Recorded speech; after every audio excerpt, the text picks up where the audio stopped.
Spoken many times about your plans for your country. So let me just start by asking you, why are protesters being met with a highly militarized response that your country, you, the government, normally reserves for, fighters, rebels, drug cartels and the like? Why are helicopters deployed over city streets and militarized police firing off like that? Well, thank you so much, Christiane, for having me in your program. And let me begin by saying that we have always trusted and we have always defended the fundamental right in our Constitution for pacific protest. We believe that it's part of freedom of expression.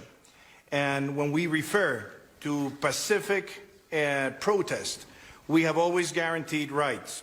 We have to understand that in some places of the country, we have seen that people have turned their expression into vandalism and criminal actions. Those actions are regulated under the Colombian legislation to be faced with specific protocols from the police and obviously by local authorities. So we have guaranteed that those protocols are met.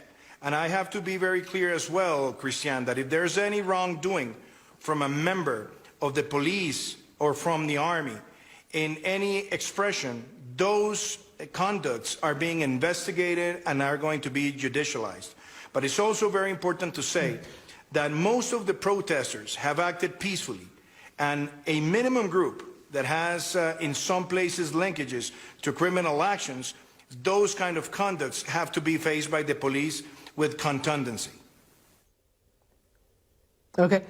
Mr. President, you say what most people are saying, that most of the protests are peaceful. And yet, in your statement that we broadcast before you came on live, you implied that you were faced with a terrorist mob and that the response by the government was legitimate. And yet, 41 civilians have been killed. And we have seen and we've aired the reports and videos of the incidents there. So we've also heard from young people on the streets in your country, in your capital, saying, we just want dialogue. We want to talk to our leaders about poverty, about the collapse of our basic services, about that tax that was slapped on us that means that we can't afford even basic goods. I know you've removed that now. But if you agree that the majority of the protesters are peaceful, why is this militarized response continuing? Will you call it off? Let me, Christiane, de-aggregate your question, because I think it's very important for me to clarify all the points that you've raised.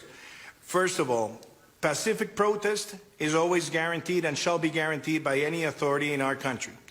The second thing, we saw cases of violence and vandalism and the destruction of public transportation, public goods, public buildings, and also the affection of civilians or people that were just passing by in the streets, or people that have their businesses that had been affected by those acts of vandalism. And those acts of vandalism took places in the city of Cali, in some places of the city, and also in Bogota, in some places of the city. And the intervention to face those acts of violence not only is ruled by the Constitution and the law, but is always done under strict coordination with local authorities. In those specific cases where there is a threat to public security, the protocols imply that there has to be an action from the police, but also if there is a major threat in a city, the militaries can complement the work but never engage in anti-riot activities. What they do in the collaboration is to protect critical infrastructure that can be threatened. But by no means there have been members of the military that have been engaged in anti-riot activities. And in the case of the possible wrongdoings, I'd just like to highlight this, Christiane. We have now 65 accusations on members of the military or the police, but specifically 98% on possibilities regarding police activities. 65 cases have been opened because we have a zero-tolerance policy for any individual conduct that is beyond the law. And who have collaborated on that? The commanders of the police, the commanders of the forces, and we have been doing the investigations in a rapid way with the Attorney General's office. And we have to be always clear, okay. Zero tolerance with any abuse of human rights or conducts that are beyond the Colombian legislation.